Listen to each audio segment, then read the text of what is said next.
Get results in visual training. Not to mention, if you're colourblind, Chromogen can give you sight in colour and is the #1 answer to helping overcome dyslexia, ADD and other learning difficulties. So waste no more time and get a complete eye test for free with Chromogen lenses today. Call us on 610 700 617 to find an English-speaking Chromogen specialist near you. Watch out for the car! Darling, are you okay? And the baby? Oh gosh, yes. But only thanks to wearing the Be Safe Pregnant. But yes, we're both fine. Road and health authorities recommend the use of the seatbelt adapter Be Safe Pregnant with the standard car seatbelt as of the 2nd month of pregnancy. They only recommend using the Be Safe Pregnant adapter due to its optimum positioning of the lap belt between the legs. For maximum safety during pregnancy for you and your baby, use the Be Safe Pregnant. Remember, be safe, not sorry. This is iTalkFM.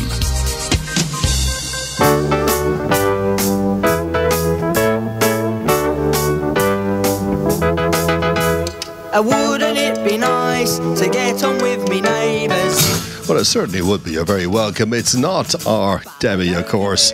No, she's off this Sunday, gallivanting around London, but I've come in to sit in for her. But I've dragged in one of the iTalks presenters. Venerina's here. Good morning and happy Sunday to you. And a very happy Sunday to you. Good afternoon. There How you are. are you today? First time we faced each other on air. And we might just have a bit of an interesting show for you, I think, for the next hour. Of course, Venerina's show, the repeat of her yesterday's show, is going to be repeated directly after this. So you'll have plenty of her today. Don't you worry about that. You're very welcome. It's 4 minutes past the hour of 2 o'clock, and it is Sunday, the 17th of February. I don't know where it's going this time, but as you get older, as I keep saying, it goes really fast. It's lumbago. I'll sing you a song with no words and no tune. So sing in your party while you suss out the moon. Oh yes, lazy Sunday afternoon. I've got no mind to worry. Close my eyes and drift away.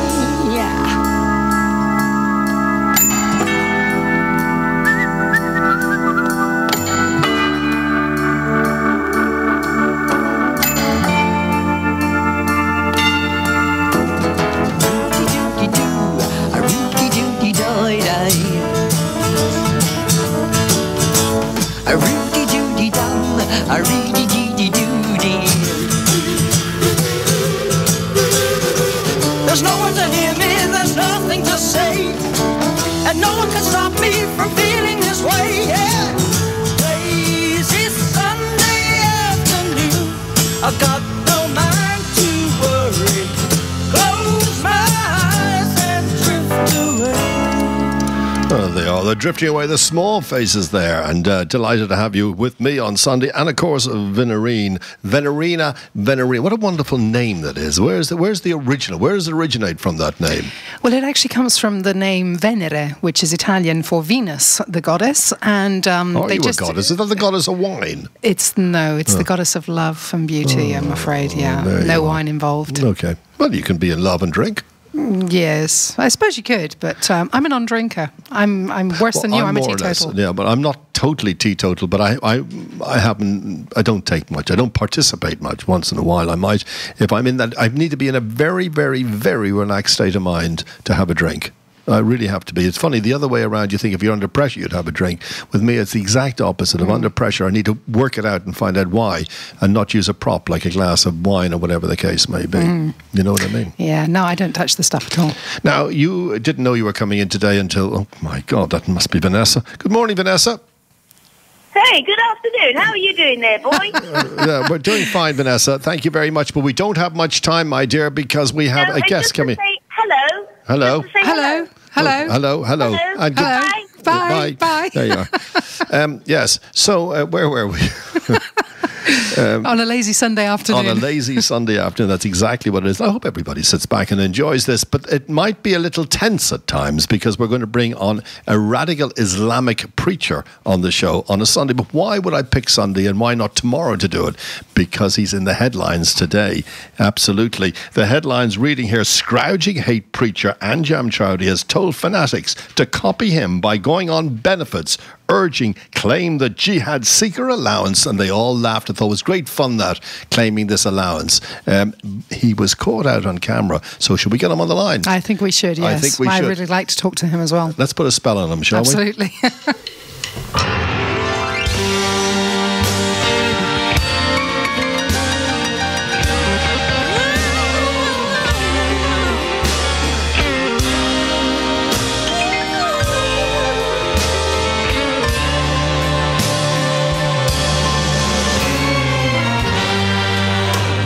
Put a spell on you. Oh, 'cause you're mine.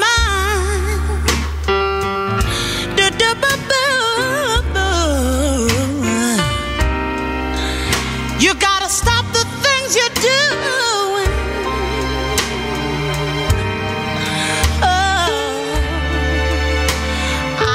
Actually, he's on a train. He said give him 15 minutes to make sure he's landed. I think he's the back of a police van, to be honest with you.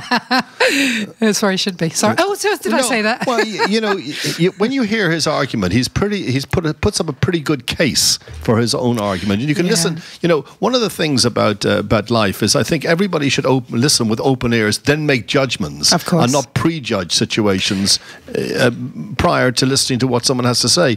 They talk about we're meant to live in a democracy, and therefore there's two sides to every story. Absolutely. And I think that the problem with this so-called democracy we live in is losing its democratic way by Big Brother watching and dictating to us this is at very all true. times. This is very true. Let's have a look quickly. We'll just grab the weather, if you don't mind, for a second. Well, I was going to say, as Voltaire said, I may not agree with everything you say, but I will defend to the death your right to say it. Well, I agree with everything I say. Now, it's 60 degrees high today. It's going to be cloudy, as you probably see already, because of the afternoon. It's going to be a 52 temperature this evening. I'm going to go down to 52. Just go over to the news headlines. The headline, of course, in the paper at the moment is the headline on the Blade Runners, they call them, the tragedy of the girl that he killed. I think his defence is, because it's an odd shooting, this. I don't know if you've been reading about it, but he'd shot through the bathroom door and killed her. She was the other side of the door, and one wonders, did he realise she knew he was probably trying to blow the lock away? Who knows? But it's a case that's going to, it's caught the world imagination. I was going to say there was a case about a decade ago, was it, of another very similar story of somebody that actually killed their girlfriend by accident, but he went down for it because in the end they found out that it wasn't actually an accident. Yeah, but he has been charged already for murder. He has been charged. I see that the story we're about to do in the exclusive here on the radio station is about to, it's now hit the headlines in more UK papers.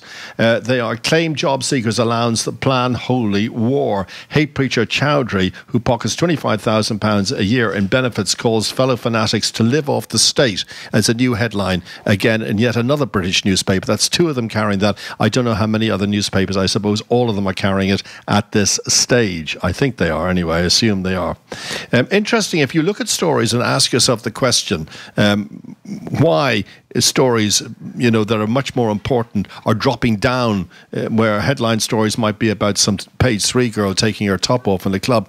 It just is a reflection of society, because the more they read them online, the more the stories move up to the top of the newspaper, if you know what I mean. Yes, this is very true. Very true indeed. So, Venerina, you're doing quite well in your new show, week 2, and you'll hear the repeat of that yesterday. Yesterday you were, you'll hear the repeat of that today's yesterday's show, and you were concentrating on food. Yes, the scandal behind the food processing industry, all the chemicals that are contained in food, and people are up in arms, like I said yesterday, about the fact that horse meat has been found in as a substitute for beef. Yeah, well, what is in food? Exactly. Line. That is the question. What is in food, and are we aware of what's in food? And that's what we were talking about yesterday. One of the things that would worry me as a Jew, and probably a Muslim would also worry about, if we did, I don't eat kosher food, but I certainly don't eat pork. That's my choice. So when I go in, if I did buy processed food, which I don't, but if I did go and buy a shepherd's pie, which was a beef shepherd's pie, and found out afterwards with pork, this would be something that would be not acceptable in any way. Yes, absolutely. It's like I was saying yesterday, I mean, as a vegan, to find out that rice has been genetically modified with a human gene, right? That I don't want to eat a human gene in my rice. You know, rice, it's a fundamental basic staple of a vegan's diet. Yeah. And now I'm kind of like, oh, no, I'm not touching it. Well, there you are. Nope. There you are. It is an extraordinary situation. I would think that the people who will benefit most by all of this would be the butchers in UK. Your local butcher, he'll benefit the most because now people will not be trusting where they're getting their meat from in supermarkets, etc. And so rightfully so. They'll be buying direct from. So I think that local produce will benefit in a big way as well. I think that's what we should go back to, though. I think we should go back to buying local, sourcing from local farmers, local whatever. I think the world is the way it is because we've allowed too much globalization, and in some ways we've allowed too much monopoly on behalf of big corporations. And yeah, I want to see a return to local. Well, this can not only be put down to food, of course, but it can be down to lifestyle. Everything. It can be down. I remember years ago going to watch a movie called 2001: A Space Odyssey, and I remember Hal was the computer. And then I don't know if you ever saw that movie. I did, yes. Hal took over the world more or less, and they couldn't control him. Well, in many ways, we are totally controlled by computers now. Is it a good thing or is it a bad thing? Has this whole paedophile ring grown because of computers? Has murder watching these computer games as a young boy, being able to shoot the head off someone and blood splatting everywhere, is that inbred into some child as they grow older? This is the way to be. So what part of the world is correct and what part isn't correct? I don't think there is a correct or incorrect, and I don't think we can actually blame the tools for what's happening. I think we have to blame the way the tools are used for what's happening, and that is our responsibility. That responsibility actually lies with us, and so we're the ones that are guilty or not guilty. I mean, the computer is there, it has its own, intelligence, but it's not an artificial intelligence yet, so it only does what we tell it to do. And similarly, if we when you say what we tell it to do, it's not necessarily what we tell it to do, it's where it's controlled that they tell it what to do. They can sort us out. We cannot tell a computerized notice that is sent to us that we're not interested in it because they're not interested in that. We don't control computers. We control our own personal computer. Yes, that's what I meant. Sorry, I was talking about our own personal computers. Sure. We control those. Of course, on the bigger scale, no, we don't control anything. No. Because if you're looking at the internet, for example, the internet is yeah, that's another story. But the internet is not controlled by us. I mean, we can look around it, we can surf it, we're made to think that we have relative freedoms on the internet, but in fact, we don't actually have freedom on the internet at all. We're dictated to totally. Yes, what we absolutely. Can and what we should be looking at. Just changing subjects on that thing. It's the story of the English boy who got lost in the Australian desert. I don't know if you saw that. Yes, I did. He was out running, wasn't he, in blazing heat or something? Yeah, I've actually written to him this morning to see if he's in hospital still, so I don't know if he'll pick up my thing, see if he'll come on the show now. But the interesting thing about this, I asked my wife, is how can you get lost if you're out running? You leave A, where do you get lost? Actually, my question would be, in the blazing heat, why? Well, he probably didn't set off in the blazing heat. He probably set off very early in the morning. But how would you get lost? You run straight. One question is that he was drinking his own urine and his own contact lens solution. He said that's what more or less kept him alive. Well, that's a good thing to be able to think like that. I'd like to know how far he ran, actually, to get completely lost. Well, Australia's a big place. Yeah, he didn't cross it on foot, though, did he? I honestly, no, of course not. I haven't read the story too much. As I said, I did ask him to join me on the show. Excellent. I should look forward to listening to that. Well, no, I don't think he is now. As I wrote to him, but he's getting probably 100 million emails an hour. So I don't think he's going to. And I'm sure there's people ahead of me in the line, like the BBC and everything, who want to speak to him. So I don't know. But you never know. You never know. By the end of the show, we might have him. Who knows? But that's the way I go after a guest. You know? I tell you what, I actually heard, this is going to be a bit more light-hearted, but I heard a great piece of news this week, the most interesting piece of news. Miss Piggy's actually getting married at the Tower of London. Really? So I'd like to know... Miss Kermit? Yeah, I presume so. I hope so. I hope so, yeah. Can we get her on the show at some point? I've had a few of them on my show over the years, but I certainly don't mind getting hold of her. She would be very good. I was watching a wonderful BBC documentary the other night, absolutely outstanding, as only the BBC can do. It was in 2 parts, or 4 parts really. The first part was called Please Please Me, and it was a making of the iconic album of the Beatles in Abbey Road, which was all made in one day, the whole album. Yes. And in fact, an interesting story from the engineers, when they broke for lunch, they all went off to the local pub and came back, and the Beatles were still playing. They were rehearsing non-stop all the time. Yes. And I think it was Twist and Shout was the final track. If you remember John Lennon's iconic version of that, and he was saying that his throat was actually bleeding practically by that stage. But they made that whole album, Please Please Me, in one day. So this whole programme was centred about making the album and then remaking it in the studio today with people like Mick Hucknall singing one of the tracks, Beverly, what's her name, Knight singing one of the tracks. Some of them were brilliant, some of them were awful. But one of the people who featured in that, and the programme afterwards, which was called Brian Epstein, the story of the Beatle manager, who committed suicide at 32. Oof. He was a very confused man. He was gay. Very odd to be openly gay in Liverpool in those days. And as Paul McCartney was being interviewed, they were been talking about, and he came home one day, Paul McCartney's probably 19 or 18, and he said, "Hey Dad," very close to his father, Paul McCartney, said, "Hey Dad, Brian Epstein wants to sign us to be our manager." And Epstein was his family owned Epstein's, which were a big store that did furniture in Liverpool and records, things, and wealthy comfortably. And the father, Paul McCartney's father, said, "Well, he's a Jew, so therefore you should sign for them because they make plenty of money." Absolutely. So there you are. But I'm the only one who doesn't. Yeah. But it was a very good thing. But the centre of that whole thing was the Beatles' public relations officer called Tony Barrow, who started with the Beatles as well as a young kid, and he's on my show tomorrow to talk about life with the Beatles. Also, there was another show on television the other day, and it was about a guy called Mark Roberts, who is one of the world's most iconic streakers. Yes, I've read the story online. Well, he's joining me tomorrow. Yes, excellent. Mark as well. He's from Liverpool. Wonderful. Coincidentally, I can't remember who else is coming on with me, but it's just interesting with that beautiful TV show. Absolutely wonderful. If you're a Beatle fan, are you a Beatle fan? Not really. Well, Sorry. We'll take a commercial break and then we'll see if Anjem is ready to go. Okay, back in a moment. This is iTalkFM.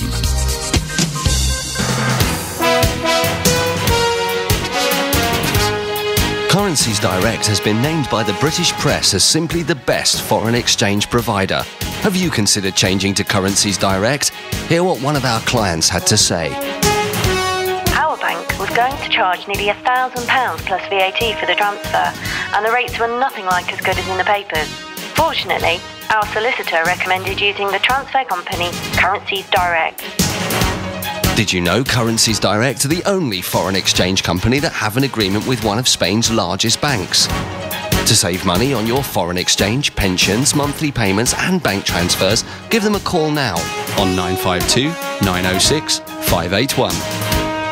Currencies Direct. Money without frontiers.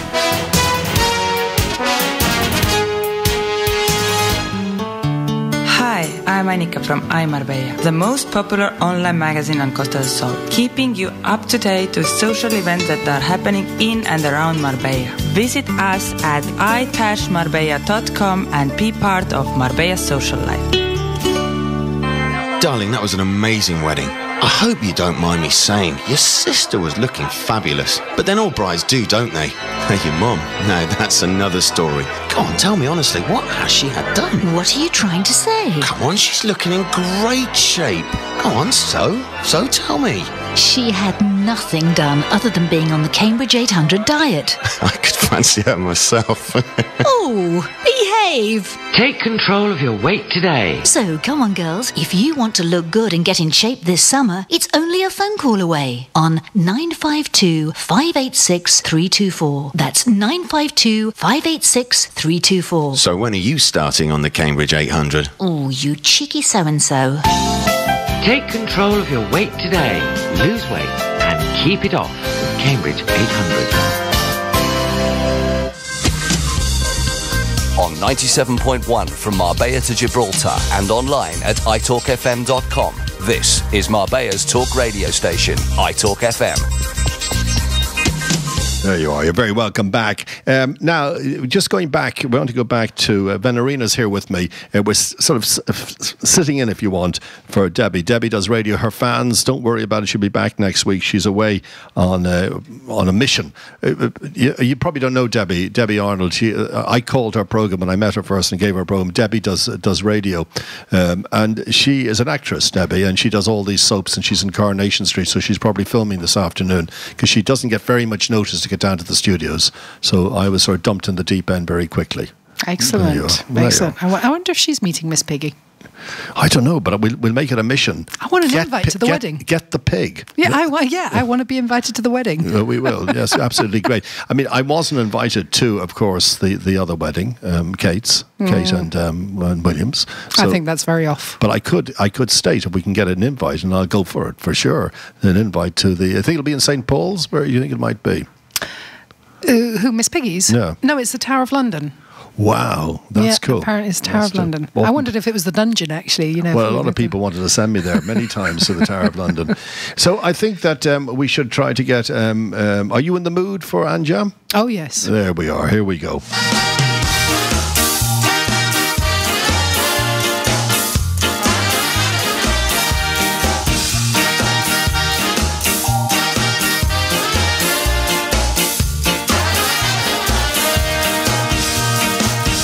I'm in the mood for love, simply because you're near me. Funny, but when you're near me, I'm in the mood for love. Heaven is in your eyes.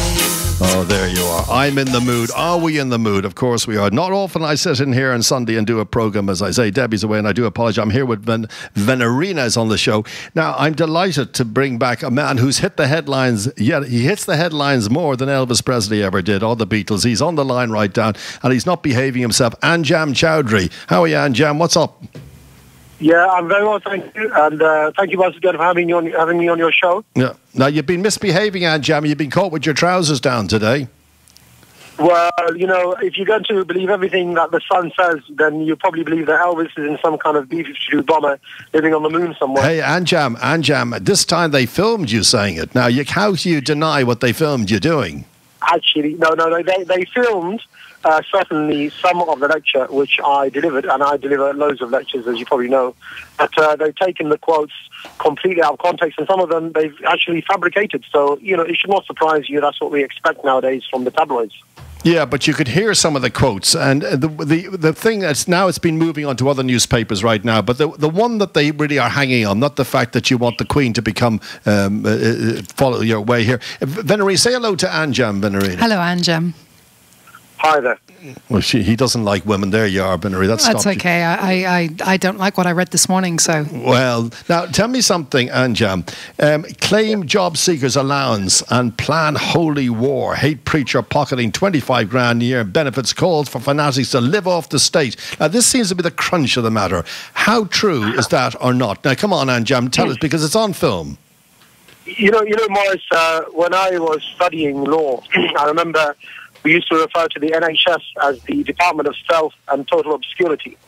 So, you know, it's a light-hearted joke about job seekers allowance. After a 2-hour lecture, you can expect some, a little bit of banter. But at the end of the day, jihad has meanings. If somebody wants to take it like that, you could talk about struggling to find a job. But certainly, I'm not saying to people to engage in military action in Britain to to rise up, start collecting Kalashnikovs in their homes and start killing policemen or anything like that, as the Sun or the Mail would have you believe. So these things are, it's sensationalized and it's not true. Yeah, but you did say before, I know Venerina is chomping at the bit there to have a word with you, but you did say, and sort of, it's slightly insulting to not only, but your fellow Brits, because you are a Brit, you did say you work all your life, you work very hard, you go into retirement, you don't have enough money, all you are is nothing but a slave. That's not a very nice thing to say, Anjem. In fact, I think that's distasteful. Not only to I'm not just talking about Christians, but Muslims or Jews or anyone who lives who is English.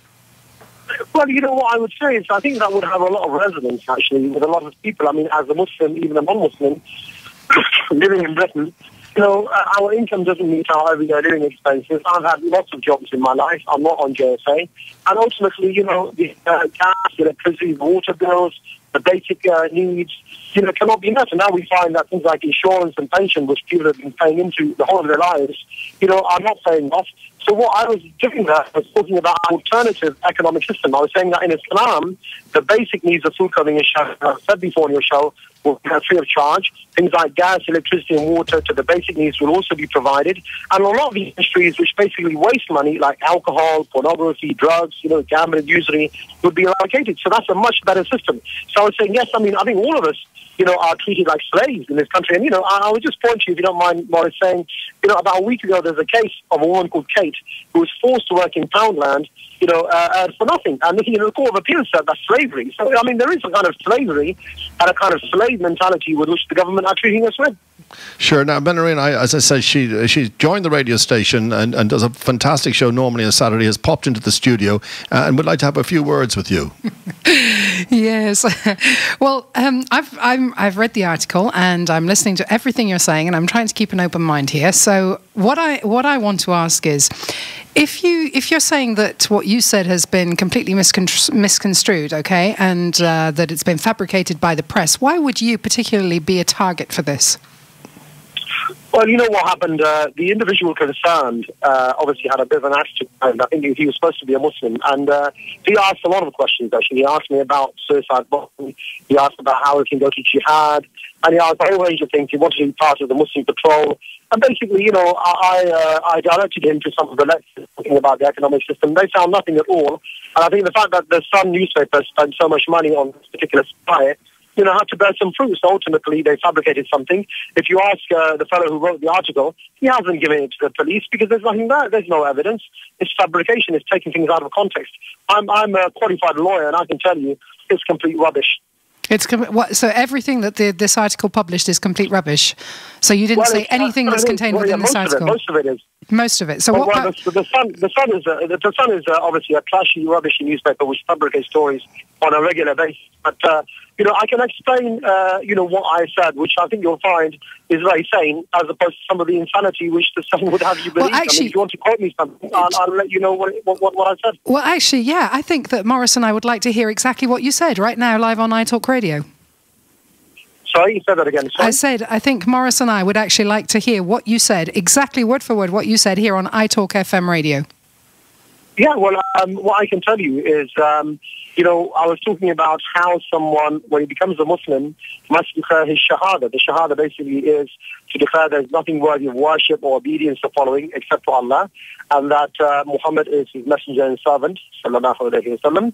And that involves, obviously, declaring rejection of things like idols, people who arrogate to themselves the ability to make laws, those the kings, the prime ministers, the presidents, and also ideas which are anathema to Islam, like democracy and freedom. We must hate these things in our heart and change them, address them with our tongues. Can I just stop you there? Can I just stop you there for 1 second? Because you've just said something that with me strikes a really, really, really strong chord. I don't believe in the word hate. I don't believe in preaching hate. I don't believe that hate should even exist. We can detest things, we can reject things, but hate, how can you use that word in a faith that preaches love? Because I've read the Quran, I've worked in the Middle East, my stepfather was a Muslim. So, the Holy Quran preaches love. Why are you preaching the word hate? Why are you even using that word if you're responsible for preaching to people? Yeah. Actually, no, I think you're wrong, actually, because Allah mentions many times in the Quran that He does not like the disbelievers, He hates those, who are at war with Allah and His Messenger. And even the Prophet said himself, he said the strongest knot of belief is to hate for the sake of Allah and to ally for the sake of Allah, to disassociate and associate for the sake of Allah. The fact that you may hate something doesn't mean that you go out and kill them. You see, I think you've got to understand there's a difference. I mean, I hate, for example, people who propagate homosexuality and homosexual acts, but that doesn't mean that I go around beating them up or anything like that. Rather, I address them in my own propagation.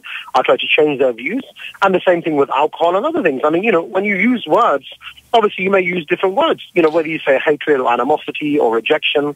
Ultimately, there are things that you like and things that you dislike. If you dislike something strongly, sorry, Anjem, Maurice here. Look, the thing that and I think I know where Venerina is coming with this hate thing, to hold up a photograph, for example, you're an Englishman living in England. I don't know whether you're living off benefits or not, but there are people, they're not just Muslims, but Christians, and many people are living, unfortunately, off benefits. But to hold up a picture of the Queen of England and call her ugly, that's pretty hateful to me.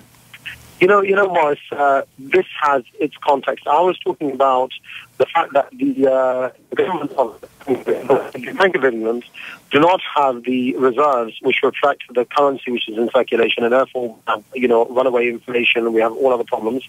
And basically, I would say, look, on this note, on one side it says, I promise to pay the bearer £10. The government will have the reserves. I said as a joke, I said on one side you have an ugly picture of the Queen, and on this point I would just say, look, the Queen has come out in support of the war in Afghanistan, and her children and even her grandchildren participate. I find that reprehensible, and I find her actions reprehensible, and so I do think that she's ugly. In my eyes, she's very ugly, but the point is that doesn't mean I'm... and first of all, it's not illegal, Maurice, to find someone ugly, and secondly, I don't think there's anything wrong with that. But it's disrespectful. I think that's the word, disrespectful. And I think they need to earn respect. If they are propagating, butchering innocent men, women and children, I'm afraid they've lost respect in my eyes. Anjem, I'm going to stop you again, and I'm going to interrupt you, because the Queen of England is not actually a political figure, okay? Well, why is she coming out with political statements in her Christmas address? She says that she's very proud of the British Army in Afghanistan and Iraq. They're fighting against Muslims. So that is a very political statement. No, I'm sorry. I disagree with you. The Queen is a figurehead. I disagree with you, so we can agree. The Queen is a figurehead for the United Kingdom, okay? She represents her people. She is not a political figure. We have Cameron as a political figure at the moment, right? So the Queen... No, we let you speak, so you let me speak. We let you speak. Let me just tackle that one point, because I studied constitutional law, and I know that the Queen is supposed to be a figurehead, but the reality is that she has come out with many opinions. Well, I'm very sorry, but she's a human being. She's allowed to have an opinion, and if you don't like it, you don't have to live in the UK. And I can disrespect her for her reprehensible views. So I'm a human being as well. She's not better than me. Not when you're in a position. We should eradicate the monarchy, and we should implement the Sharia, shouldn't we, really? You're saying that she sort of applauds British soldiers going out to kill Muslims. But they're not going out to kill Muslims. They're going out to kill terrorists.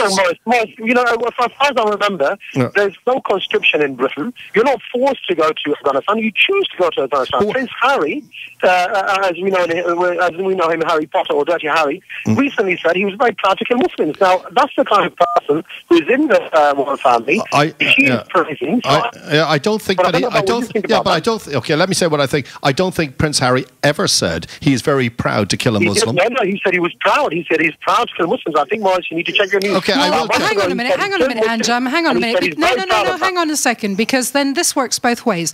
If you're saying that a trashy newspaper like The Sun made everything up that you said, or supposedly said, then it is possible that the newspapers made everything up that Harry said. So don't put words into Harry's mouth when you don't know. Selective reading of the Sun newspaper. We got a selective reading of the Sun newspaper. So as long as they're tarnishing Muslims and Islam is fine. Well, then you're selective reading, aren't you? Because that's what you're saying. When it comes to Prince Harry, you can't touch the Queen and the royal family because they're apolitical. I'm afraid you need to live in the real world where the Queen and the government are against Islam and Muslims and fighting them and murdering Muslims. And I think that is something, if you wake up, maybe you'll smile. Maybe you need to wake wake up and do your homework. Because a lot of... I want my whistle here. I've got Anjem, we know each other for a long time. One of the things that I'm going to, first of all, say, and if I'm wrong on this, I apologise to you, but I don't remember, and I will check it out, never mind the Sun newspaper, I will check out that Prince Harry said, I am proud to kill a Muslim. I'm going to look for that. And if you could tell me where I could find it quickly, I will find it quickly. It was the story about the bombing in Afghanistan. I know what the story was. I'm paraphrasing. Because he said that he does kill Muslims. And wait a second. He said he does kill Muslims, and he said he wants him and his brother to go back to Afghanistan to do more of the same. And he said he's very proud of that.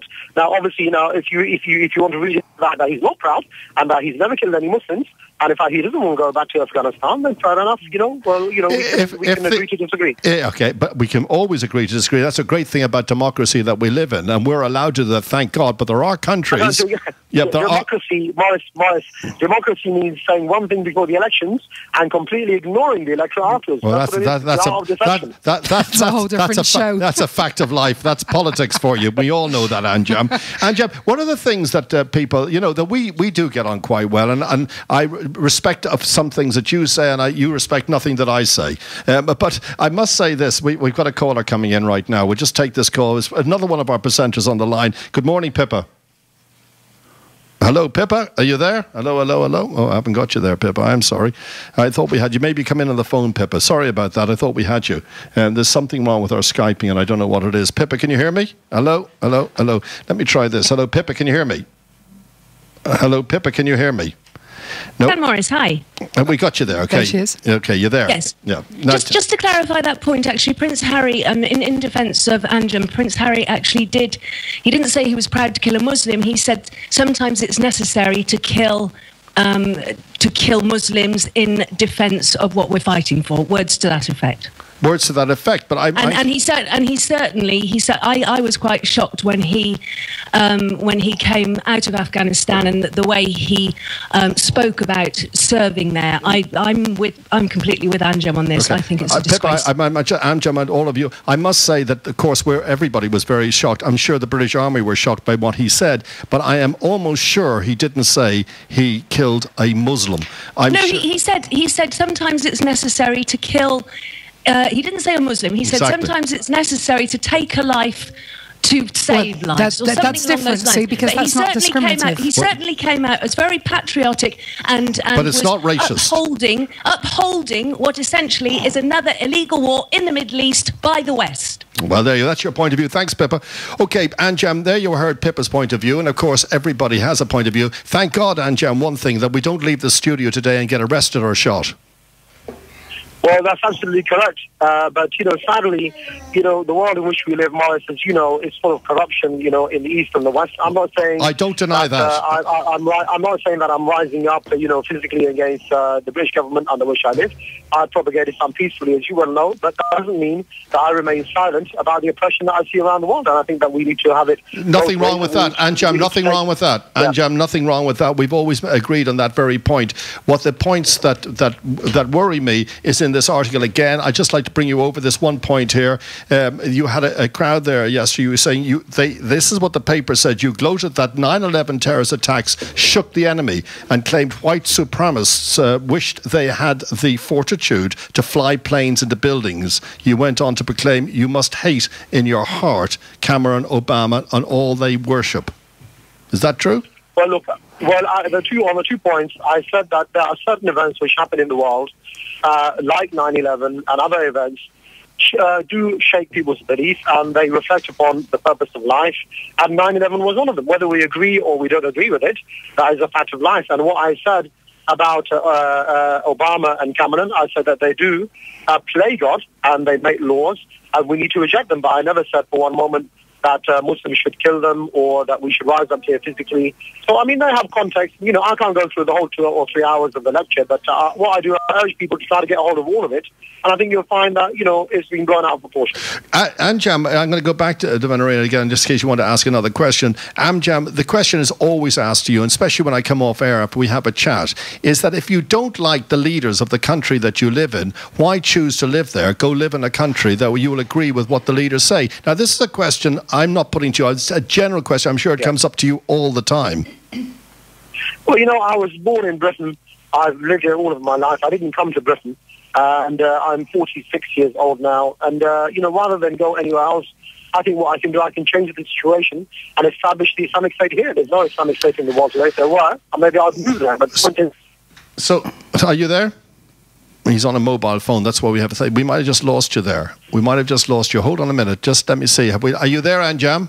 Well, you can see the line isn't brilliant. Hello. No, he's just gone off. I'll ring him straight back. The line isn't brilliant there. One of the questions I want to ask him, Venerina, is that how does he feel when he sees a bomb go off in the British underground or on the train, as it did in 7/11, and then find out they're Muslims that did it? How does he feel about that? I'm not saying that Muslims are bad at all. Far from that. I'm just saying, how does he personally feel about it? Talk, will you, for a minute while I ring him back? Well, actually, one of the interesting things he said now is about creating an Islamic State in the United Kingdom, because he is British. I want to know why does he want to establish an Islamic State in the United Kingdom, which is British territory? It doesn't make sense. I just may see, because no, it's gone to answer phone. He was getting off a train, and therefore you can hear it was a pretty bad signal on the line. Let's take a commercial break, because we've got one coming up, and then we'll take a deep breath. And I can see how angry are. Venerina's the smoke pouring out of her ears. But it'd be an interesting debate between the two women of iTalk, and that's Pippa Jones and Venerina. Actually, I agree with Pippa. I think that the wars on Islam are completely illegal. I think that what's going on at the moment... The war on Islam or the war against Afghanistan? No. Actually, it's the war in Syria, it's the war in Afghanistan, it's the war in Tunisia, it's the war in Libya. Well, hold on a minute. The war in Syria... hold on. The war in Syria are Syrians killing Syrians. And what about the American hand that's in there? And what about the United Nations hand that's in there? They're giving them an extra help, They're inciting them. Which side? Sorry? Which side? So you need proof to be saying things. We're going to take a commercial break. We'll be back in a moment. This is iTalkFM. Hey guys, if you want to be a big hit with the ladies, then you need one of our sexy gold medallions. Made of 100% tin, this little trinket will not only drive her wild, but when worn with an open shirt, will help you get a better table in fine dining restaurants and automatic upgrades on international flights. Guaranteed. Some things that sound too good to be true are. But in the Specsavers sale, when we say varifocal, bifocal, reactions, thin and light, and tinted lenses are free with glasses from €75, we mean it. See in store for details at Specsavers in Fuengirola and Marbella, or at specsavers.es. Believe it. Visit Gibraltar and experience a warm and friendly welcome. Discover and explore a diverse range of attractions, including a cable car trip to the Rock to see our most famous residents, the Barbary Apes. Marvel in Gibraltar's rich history by experiencing the siege tunnels and the natural beauty of St. Michael's Cave. In the centre of town, you can see the best preserved Moorish bathhouse in Europe, see the 100-ton gun, Trafalgar Cemetery, Nelson's Anchorage, and then wind down with a leisurely stroll through the beautiful Almeida Gardens. For more information, visit our website, www.gibraltar.gi. Visit Gibraltar, steeped in history, outstanding beauty, a rich culture, and enjoy the Gibraltarian hospitality. Your vehicle deserves the best treatment, and the best is provided by Premier Body Shops in Estepona. Whether an insurance claim, private repair, or restoration of your cherished classic, our UK trained tradesmen will ensure your vehicle is repaired to the highest standards. We provide a free courtesy car, free collection and delivery, free valet, and a full 1-year guarantee. Premier Body Shops is an approved repairer for all the major insurers and is the only one which is 100% guaranteed by Tradewise Insurance Group. Premier Body Shops and Tradewise Insurance are your guarantee of quality, service and reliability. Visit our website at www.premierbodyshops.es or call 951 901155. Make sure Premier Body Shops is your vehicle repairer of choice. There you are. Welcome back. We've got Anjem back on the line. Sorry about that, Anjem. I don't know, but you're in a bad area at the moment. Yeah, I'm just in a car being driven somewhere, so the area is changing. You're not in a police car by any chance, are you? No, I'm going away from the police. Do you think that have you been arrested this morning? Have you been questioned? No, I think the police are more sane than the Sun or the Mail will have you believe, really. You need sufficient evidence to substantiate a charge, and quotes, misquotes taken out of context do not constitute that. But using the film, maybe. That's why I asked the question. I understand that, of course. No, they've got nothing. They've got nothing. I've sent things which are, closer to the line and more, I suppose, incendiary than that, and I've never been picked up for those kind of things. Although there have been a few very spurious, questions and arrests from the police over the years. I don't think they're going to do anything on this one because they've got nothing on me. Oh, you are a trained lawyer. Everybody knows you're very good and an excellent speaker. In fact, if you want a job, you want to give up your whatever and come down here, you can have a radio show once a week as long as you preach just love. But can you guarantee that for me? Absolutely. Can I ask you this, Anjem? What do you do for a living? I mean, the newspaper they call you a sponger. How do you make your money? I mean, it's not my business, but I mean, you're a trained lawyer, and therefore, just to defend that headline that you're sponging off the state. Yeah. What I do, Maurice, and I can say this once on air, is something which involves other Muslims and individuals, and therefore, I don't want to talk about it because I don't want to draw attention to that. Personal lives, and therefore what I can tell you is that I'm not on job seekers allowance. I do something, and that's sufficient for me to get on with my life. But the other thing, of course, is that people judge you on your employment. If we're going to judge people on how much money they earn or if they're seeking it's a fact of life. Let's face it. I mean, there are very few jobs nowadays. There are doctors and lawyers unemployed. Then really, why should we give the vote to unemployed people? We don't care what they say because they haven't got a job, have they? Listen, it's a fact of life, and we've got to live with this life unless go and live in cuckoo land. Finally, we're going to go over to Venerina there. I'll say goodbye to you before, but go after Venerina there. I've got a question there. Yeah, I have. I've got a couple of questions, actually. See, I'm kind of cynical, Anjem, and my question is, do you do this just for the publicity then? To make sure that people will know who you are, to get your name in the press?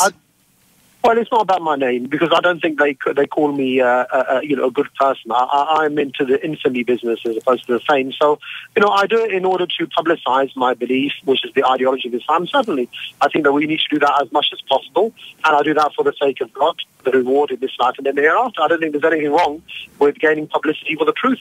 It's not for myself because, as you know, I get demonised and vilified in the media. So, yeah, but there's no such thing as bad publicity. We know that. Yeah, but there's no such bad. Look, we're coming up close to the end of the program, and I've got a quote from someone you probably dislike immediately. His name is Shiraz Maher, and he's the religious radicals expert at the King's College. And he says of this in the paper today, it's hard to imagine a more direct incitement to terrorism against the British Prime Minister or the American President in the statement of Anjem Choudary, preaching to a young, impressionable audience. How do you take that, Anjem, from I assume, a fellow Muslim? Well, I've known about Shiraz Maher for quite some time, and he used to be associated with things like the Muslim Council of Britain and various other organisations who were vying for money from the government. Yeah. But what's that got to do with his statement? I mean, obviously he is a learned man in this subject. Hello, can you hear me? Hello, can you hear me? Hello, we're going to have to more or less wipe or line it up there because he's on I do apologise, but I think we've got the gist of his feelings today. Yeah, I think, sir, Mr. Anjem, you give Muslims a bad name. I'm sorry. Yeah, I couldn't agree with you more, and I think it's a shame. And I think that Muslims today will suffer in their areas. Innocent Muslims, good, God-fearing, honest Muslims, living in UK and Bradford and the sort of inner cities there, will be picked on again because of statements. And he said this is taken out of context. If he believes the British press take him out of context, keep his mouth shut then, and be very careful who he's speaking to. Well, apart from that, Maurice, you're a person who has a voice in the public, and my voice is getting more and more heard. And I think that we who actually put a word out there and talk to people in the public arena, we have a responsibility. We have a responsibility, yes, to inform people. We have a responsibility also to look after people. And I think we have a responsibility to preach there's enough wars in the world without us having to create them. And I think that people like Anjem are just, apart from giving Muslims a bad name, not just in the UK, this is a worldwide thing, because the people in the UK read the papers. There are people here in Spain listening to this program, and it spreads and it spreads and it spreads. This is the point. Young, impressionable people. The Crown Prosecution Service must now take his threats very seriously, says Sharaz Maher, and we've got to take him seriously as well, and his point of view in this whole instance. I think this, as you said, and I think the no truer word said today than what you said, he's giving Muslims a bad name, and that's a terrible, terrible shame. A terrible shame that he's putting himself forward, if you want, as representing Muslims, and he doesn't represent Muslims. He doesn't, not because at all. if you do speak to Muslims, ordinary, honest, hard-working Muslims, they're insulted by him. Some of them said he's a mad fanatic, which he probably is. Yes, he is. And he won't tell us how he earns his living. No. I do certain things for Muslims, he says. Well, that's the thing. Would you really washes them? What? Yeah. Would you really take the word of a man who's not even honest about himself? There you go. That's a very true point. That is. Well, there you are. Welcome to the Boland Show. Nothing new there. Thank you. I always say when I come off my show, I'm ready to take a shower. But the case is very well done. Now, what's coming up in your show next? Oh, my show's next. Yes, we're talking about I did this yesterday. We're talking about the dirty little secrets of the food industry. My favourite band, in fact, Dirty Little Secrets. They live down here. Yes. I do believe there is a band called that. Yeah. And basically, we're talking about everything that goes in your mouth. Do you know what goes in your mouth? Do you know what you put into your body? So, no, it wasn't that kind of show, Maurice. I never said a word. I just said hello. Yeah, but it's a very interesting point that we were sort of talking off air before, and they're talking about horse meat getting into. This is the whole controversy right now. My question is what is in our food? You know, is this just the tip of the iceberg? Yes, but it's nice because yesterday I did this show and I thought it was quite controversial, but it was very informative. We made it kind of lighthearted as well in places. But the interesting thing is, this morning I heard the news, or I saw something online, and there are now legal representatives in the UK who are calling on the food industry to actually open up to all the chemicals and all the crap that goes into food. So we may see something bigger escalate from this. Well, I think that what we are seeing, the immediate effect, and it's a good thing, is first of all awareness. Yes. And secondly, homegrown produce is now taking off everywhere. And these supermarkets who are being selling food extremely cheap as food, as what it says on the packet, have now been caught out. Whether the supermarkets are guilty, this is another question. Whether they believed what they were getting is what they requested, and I would tend to lean on their side at the moment until proven guilty. Yeah, that's a controversial one, because I know that supermarkets have buyers. Buyers go out and they test the products. Buyers go out and they choose the products, and then they bring the products into the supermarkets. I also know that supermarkets, when they do buy produce from any source, they want to make at least 100% markup on it. No, nothing wrong with it. No one's going to condemn them for that. No, of course. But it's how they get to that markup is what has to be looked at. Funny enough, you know, one of the guilty parties, one of the processing plants in France is called the Spangaro. And as a kid, well, I was a kid, but as a teenager, in my late teens, I'm a rugby fan. And the captain of France was one of those brothers. And they were such two good-looking guys. And I sort of idolized them as rugby players, the Spangaro brothers. And here they are now, 50 years down the line or 40 years down the line, caught in this controversy. Yes. They say we don't know how much they knew either, because this all, I think, came out of not Bulgaria. Where did the meat come from? The horse meat from one of those distant... Romania, was it? Romania, I think it was Romania. Absolutely. The question I'd like to ask my good friend Paddy Doherty, king of the gypsies, who always would deny on my show, I'd say, Paddy, how do you make your money? Because these gypsies are unbelievable. Have you ever looked at, there's a TV, I know you don't watch TV, but there was a program on called My Big Fat Gypsy Wedding, which I'm sure you've known about, but reading about it, if you saw those programs, the sort of expenditure on a gypsy wedding is up to £100,000. And if you look at the wedding itself, you'll see a lot of the kids, the 18-year-old guys, pull up in Ferraris and Lamborghinis. You ask Paddy Doherty, he's like the king of the gypsies on my show. I said, Paddy, how do you make your money? Sure, we do a bit of old tarmac at them there and now. I mean, have you ever seen anyone's house ever been tarmac-added by a gypsy? No. So number 2, and in horse trading, have you ever watched a race with the Queen Mother and see a gypsy horse coming in first at Ascot? No. Have you ever watched show jumping and see a gypsy horse show jumping? No. So where do the horses go to? Yeah. I would say that the last time I had a shepherd's pie from one of the frozen food companies, I got the trots, and I won't say any more than that. Nay. Anyway, the hour is nay. I think it's fair to say. Yeah, I think it's fair to say we're going to wrap up shortly. Your show's coming on next, and we're looking forward to that. I'll be listening to it. I'm bringing my grandson home. To little Bradley's here with me right now. He was 4 years old yesterday. Oh, wonderful! And he's up here. You can see how excited he is to be in the studio.